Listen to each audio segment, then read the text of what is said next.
శ్రీ గురుభ్యో నమ. శ్రీ గణేశాయ నమః. శ్రీ మాత్రే నమః. నమస్కారం అండి అందరికీ. Welcome to my YouTube channel Shri Manju spiritual. మనం శ్రీ లలిత సహస్రనామ స్తోత్రనామాలకు ప్రతిపదార్థాలు తెలుసుకుంటున్నాం కదా. శ్రీ మాత్రే నమః. కానీ అంతకంటే ముందుగా మీరు కనుక మన ఛానల్ని మొదటిసారి చూసి ఉంటే తప్పకుండా ఒక చిన్న లైక్ ఇవ్వండి, షేర్ చేయండి, నచ్చితే సబ్స్క్రైబ్ చేసుకోండి, కామెంట్ పెట్టండి. దయచేసి వీడియోని ఎక్కడ కూడా స్కిప్ చేయకుండా చివరి వరకు చూసే ప్రయత్నం మాత్రం చేయండి. శ్రీ మాత్రే నమః. 844 నామము చందాసర, 4 అక్షరముల నామము. ఈ నామంతో అమ్మవారికి నమస్కరించేటప్పుడు చందాసరాయ నమః అని చెప్పాలి. చందాసుల సారా రూపమైంది. భవచక్ర ప్రవర్తన వల్ల దేశకాలాల మీద పడే ముద్రలనే ఛందస్సు అంటారు. దేశకాలాల మీద భవచక్ర ప్రవర్తనాల చందనము వలన వచ్చిన ముద్రలు ప్యాటర్న్స్ కాబట్టి వీటిని ఛందస్సు అన్నారు. మన యందు ఉండే పరిమిత లక్షణాలను వాటికి కూడా ఆపాదిస్తాము, కానీ వాస్తవానికి దేశానికి కాలానికి కొలతలు లేవు. ఇలా ఆపాదింపగా వచ్చేవే ఛందస్సులు. ఆవర్తనము, స్పందనము, వైబ్రేషను, శృతి, ట్యూనింగ్, అనుశృతి, రీదం, అనువాదము, రీసొనెన్స్, సంగీతం, మ్యూజిక్, నడక, మీటర్, అక్షర, గణాలు, యతులు, ప్రసారాలు మొదలైనవన్నీ ఛందస్సుల క్రిందకే వస్తాయి. ప్రతి భాషకు సంబంధించిన వాజ్మయంలోనూ ఈ ఛందస్సు అనేది ఒక ప్రత్యేక శాస్త్రం. ఎన్నో నియమ నిబంధనలతో, లక్షణాలతో, పేర్లతో ఈ ఛందస్సు ఉంటుంది. సంస్కృతంలో ఉండే శ్లోకాలకు ఎన్నో విధాలైన ఛందోరీతులుంటాయి. ఏకాక్షర ఛందస్సు ఉండి ఓం వేరువేరు సంఖ్యాశాస్త్రాలలో ఉండే వివిధ ఛందస్సులున్నాయి. అమ్మవారు శ్రీ విద్యా స్వరూపిణి. ఈ శ్రీ విద్యలో సర్వ ఉపనిషత్తాసారము, గాయత్రి సారము ఉంటాయి. వేదసారాలే ఉపనిషత్తులు, మంత్రాల సంకలనాలే వేదాలు. అయితే ఈ మంత్రాలన్నీ ఛందోబద్ధలే. అందుకని అమ్మవారు చందాసర. ఒక్కొక్క రకమైన ఛందస్సు ఒక్కొక్క ప్రత్యేకమైన అనువర్తనము, అప్లికేషన్ కలిగి ఉంటుంది. పంక్తి ఛందస్సు పంచభూతాత్మకమైన ప్రపంచం గురించి, అనుష్ఠానం ఛందస్సు వాసులోకానికి చెందిన వృత్తాంతాల గురించి, త్రిష్ట ఛందస్సు రుద్ర లోకానికి చెందిన ఏకాదశ రుద్రుల వృత్తాంతాల గురించి, జగతి ఛందస్సు దేవలోకానికి చెందిన ద్వాదశాశతుల వృత్తాంతం గురించి చెప్పడానికి ఉపయోగిస్తారు. ఇక బృహతి ఛందస్సు వినియోగము 673 నామ వివరణలో చెప్పబడింది. ఛందస్సులోని అక్షర సంఖ్యను సూచించే ప్రధాన అంకెలు కూడా వినియోగాన్ని బట్టి 3 విధాలుగా చెప్పవచ్చు. పైథాగరస్ మహాశయుడు వాటిని క్రింది విధంగా విభజిస్తాడు. 1, 5, 7 ఇవి అవిభక్తములు, ప్రైమ్ నంబర్స్. వీటినే సృష్టికి సంబంధించిన అంకెలు, నంబర్స్ ఆఫ్ క్రియేషన్ అంటారు. 2, 4, 8 ఇవి విభక్తములు. వీటిని సృష్టి పంపిణీకి సంబంధించిన అంకెలు, నంబర్స్ ఆఫ్ డిస్ట్రిబ్యూషన్ అని అంటారు. 3, 6, 9 ఇవి మండలాంగములు. వీటిని సృష్టిలోని కొలతలకు సంబంధించిన అంకెలు, numbers of rotation and circular measure అని అంటారు. ఈ విధంగా అక్షరాలు అంకెల స్వభావాలను, వాటి కూర్పును తెలుపు ఛందస్సు యొక్క సారము అమ్మవారు అని ఈ నామం తెలుపుతుంది. ఛందస్సుల సారమైనది అని ఈ నామానికి అర్థము. శ్రీమాత్రే నమః. చందసర అనే ప్రతిపదార్థము వేదములలో సారభూతమైనది, నిర్ణయింపబడిన రూపము గలది. వేదములలో సారభూతములైనది గాయత్రి, గుప్త గాయత్రి స్వరూపమైనది. గాయత్ర్యాధ్యస్థ ఛందస్సులలో సారమైన పింగళ ఛందస్సులలో చెప్పబడిన మహాత్మ్యము గలది.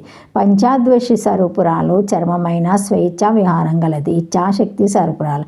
ఛందస్సు అనగా వేదము.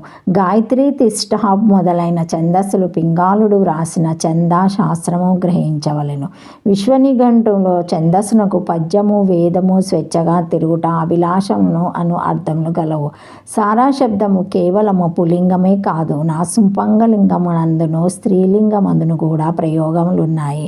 విశ్వనిఘంటులలో సారా శబ్దమునకు బలము, మజ, ఎముకలలోని క్రొవ్వు, చేవ, స్థిరాంశము, న్యాయంతో కూడినది. జలము, ధనము, శ్రేష్టమైనది వేదము అని అర్థములు గలవు. శ్రేష్టమైనది అను అర్థమందు ఈ పదము విశేష నిగమగును గనుక విశేషమును బట్టి త్రిలింగమును గలదయగును. ఇక్కడ స్థిర అంశమునకు నిశ్చయింపబడినదని అర్థము. అది స్థిరమైన అంశమగును, నిర్ణయింపబడినది.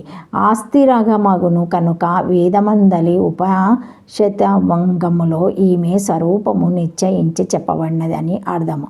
ఈ అర్థమందు ఛందస్సులందు ఉపనిషత్తులందు సారం కలది అను విగ్రహవాక్యమును చెప్పుకొనవలెను. గాయత్రి మొదలగు ఛందస్సులన్నిటి యందు గాయత్రి మంత్రములో సారభూతమైనది. ఈ గాయత్రి మంత్రములలో సారభూతమైన పంచాదశి. ఈ విషయం గురించి భాస్కరరాయలు వరివాస రహస్యమునందు చెప్పెను. పరమాత్మను తెలుసుకొనుటకు లోకమందు 14 విద్యలు గలవు. వానిలో సారాభూతములు వేదములు 4. వానిలో గాయత్రి మంత్రము సారాభూతము. ఆ గాయత్రికి 2 స్వరూపములు గలవు. ఒకటి ప్రకట గాయత్రి, దానిని అందరూ స్పష్టంగా ఉచ్చరించుచున్నది. 4 వేదములందును మిక్కిలి రహస్యంగా సంకేతిత శబ్దములచే చెప్పబడిన గుప్త గాయత్రి పరరూపము. ఇది దేవి 2వ రూపము. దానిని వేద పురుషుడు కూడా స్పష్టంగా చెప్పక సంకేతంకంత పదములతోడనే బోధించెను. అధర్వణ వేదమందలి త్రిపుర సూక్తంలో కామో యోని కమలా వజ్రపాణి గుహాస మాతారీశ్వభ్రిమింద్ర పునరాగుహస కళామయ చాపురుషేశ్వ విశ్వమాత చ విద్య 16వ రుక్కునందు ఈ సాంకేతత పదములచే తెలియదగిన ఖాదీ విద్య మంత్రము ఉద్ధరింపబడినది. పింగాళుడు రాసిన తంత్ర ఛందాశ్రమందు ద్విగులో మిశ్రోచ 2 సూత్రములలో సహస్రాస్త్రము శ్రీచక్రోద్ధరణము చెప్పబడినది. అద్దులేనంత శబ్దకాలమును సంపూర్ణంగా ఈ ప్రస్తారంచే తెలుసుకొనవచ్చును. ఈ విషయమును భాస్కరరాయలు రచించిన ఛందస్సోభాస్కరమును గ్రంథమునందు వివరించి ఉన్నారు. ఛందశాస్త్రమందు సారా బలము మహత్యము గలది అనగా వైఖరి రూపమగు వాగ్దేవత యొక్క మహత్యము ఛందశాస్త్రమందు చెప్పబడినదని అర్థము. లేదా ఛంద స్వేచ్ఛగా సంచరించుట సారము న్యాయంతో కూడినది కలది అనగా న్యాయంతో కూడిన స్వేచ్ఛ సంచారము గలదని అర్థము. న్యాయంగా అర్థము విజ్ఞాన భైరవ భట్టారకుడు ఏ భగవత్ రూపమందు మనస్సు సంతుష్టి పొందునో ఆ స్వరూపమందే ధారణ చేయవలెను. ఆ రూపమందే పరమానందము కలుగును. ఉపాసకునకు ఏ స్వరూపమందు ఇచ్చా కోరిక కలుగునో అదే ధర్మము. ఏ స్వరూపం అందించగలగదో అదే అధర్మం అని చెప్పాను. శకుంతల నాటకమునందు కూడా సత్పురుషులకు సందేహం కలిగినప్పుడు వారి అంతఃకరణ ప్రవృత్తి ఆ విషయంలో ప్రమాణమగును. చేయవచ్చునా చేయకూడదా అను నిర్ణయం చేయున్నది వారి మనసే ప్రమాణమని గలదు. సమయాచారమందు చెప్పబడిన నియమములన్నీ ఉపాసకునకు ప్రౌఢత్వము కలుగు వరకే గాని ప్రౌఢత్వం కలిగిన తర్వాత నియమములు ధర్మములు లేవు. శ్రీమాత్రే నమః. ఈ నామము చాలా లెందీగా ఉండడం వల్ల దీని కంటిన్యూషన్ నామము రేపటి వీడియోలో ఉంటుందండి, తప్పకుండా చూడగలరు. Thank you. శ్రీమాత్రే నమః. Thank you for watching my video. Please like, share, comment, subscribe to my channel. మరిన్ని వీడియోస్తో మళ్ళీ రేపటి వీడియోలో కలుస్తానండి. Thank you. శ్రీమాత్రే నమః. ఓం నమః శివాయ. జై శ్రీ మహాకాల్. శ్రీమాత్రే నమః.